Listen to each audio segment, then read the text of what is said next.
Hello, my name is Rich Howard, owner of Architectural Builder Supply. This video is to bring you a closer look at the Hager. This is their part number 600S-DBA is what this is.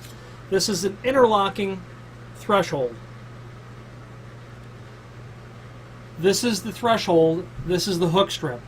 We call it a J-hook, and if you use your imagination, you can see why we would call it that. I'm going to put this down and just talk about the aluminum portion for a moment.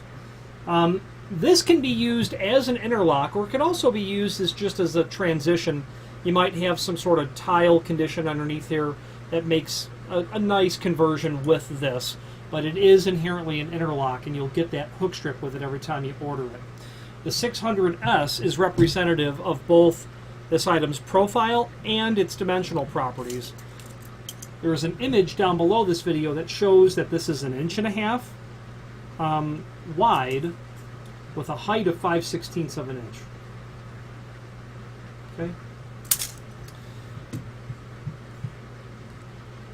The part number 600S dash and then the finish.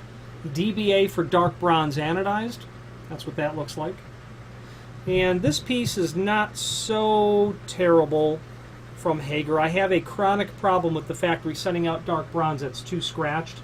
This is a sample, so it's really not going to be held to the same standards as a pristine threshold would be. And plus, it's had that zinc hook strip floating around in the package from the factory here.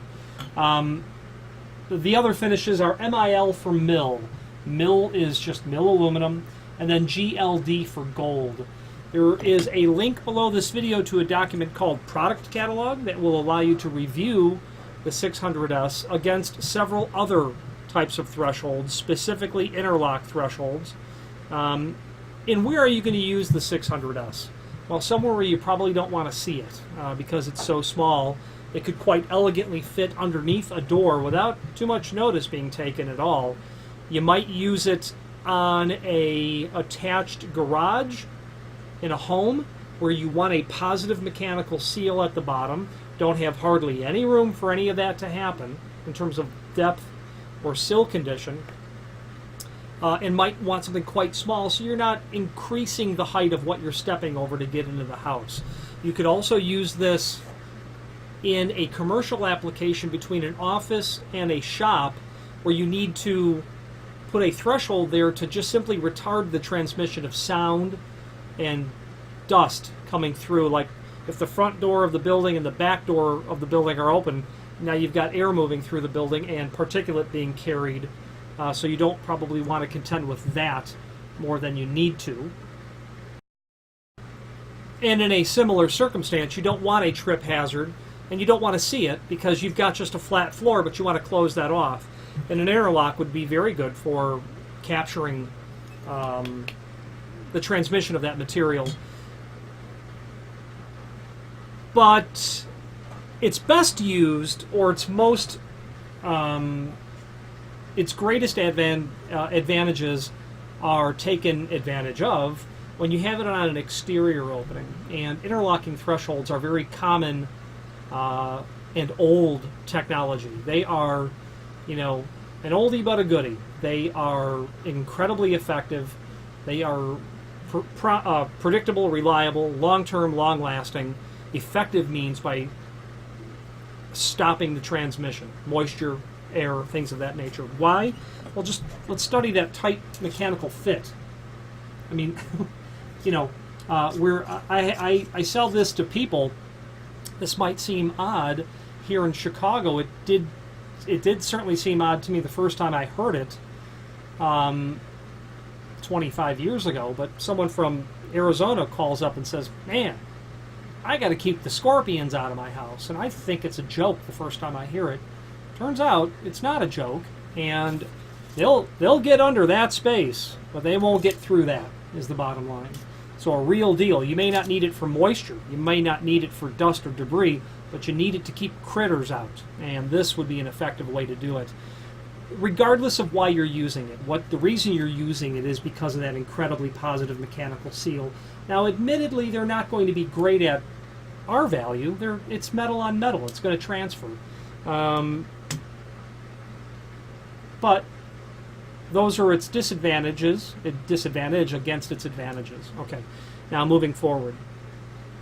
The interlock is used in those sorts of instances, known to be very effective, long-lasting. The only time that you really have a trouble with this is in the event where either over decades of use, I'll see it, where the hook strip will get worn, and particularly, and I like the Hager version because of that little giddy up that's there, that provides clearance from the underside of the nail that you'll get. And I don't have any nails here, but I do have the screws that are shown in a complementary finish.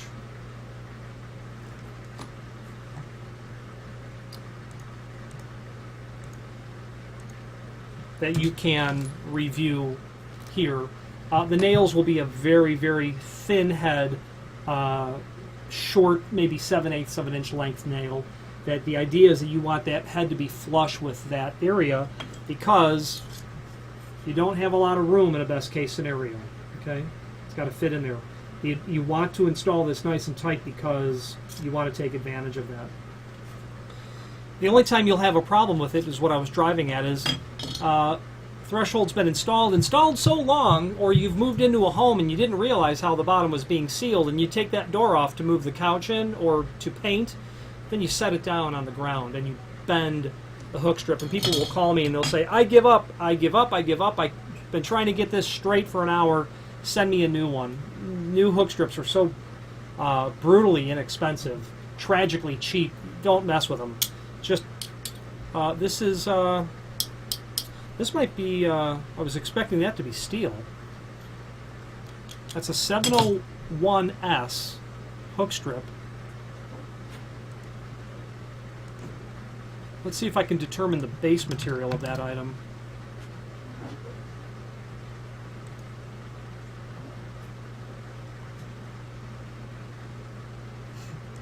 $701S-MIL. Oh, aluminum. It's a piece of aluminum. That's why it's not magnetic. Okay, there you go. I'm used to these being steel-based or with like a galvanized, roll-formed piece of steel with a white coat galvanized on it. This is aluminum. And I like this, again, because of the relief that they have for the head of the screws. Not everybody has that, so do keep that in mind. It's an advantageous aspect of this. Where are you going to use it? Why do you want to use it? It's all good. It's one downside. If you need to order a new hook strip, you can. It's a 701S-MIL. And after that, interlocking thresholds are great technology. They're super, super, super great to use. A common question that I get is how to prep the bottom of the door for the item. You know, and you've got an outside dimension here of about 0.22 inch. 0.22 inch. So if we're at your dimension from the bottom here to the center line, add half of that opening distance that you need for the hook strip, and then add the little giddy up, and then you're going to be exactly where you need on that. You know, so really your dimension is going to be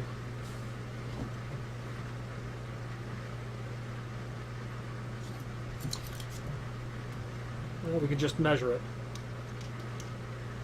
I've got the number in my head. I just want to do a reality check on it. You know, the undercut on your door is going to be somewhere in the 0.41 range. You know, 7/16, something in that range. Okay, something right in that range. You don't have a lot of room there. They do make other hook strips that have a much bigger mouth opening, but the Hager model is very nice and tight. Okay. Now, let's talk about a couple of variant ways to install this. Now, what I made a couple of sketches. What we have here is the standard way to go about doing that, where you're just going to cut the door to the height that we said earlier, or something in that range, nail the hook strip to the bottom of the door, and then be done with it. Obviously, the door is going to open in this direction, and there you go. You can kick it up a notch. You can go one deeper. You can mortise the bottom of the door like that.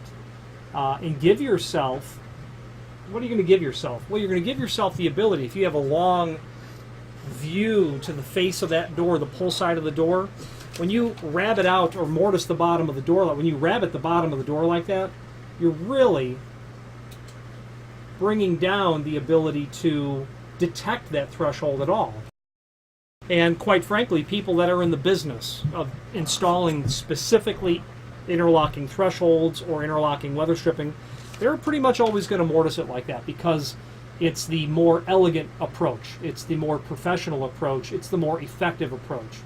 Obviously, flooring condition has to be compatible with all of that, and I like to think that it gives the door a little bit additional protection on the bottom as well by having that inside corner. So you can mortise it, rabbet it in that way.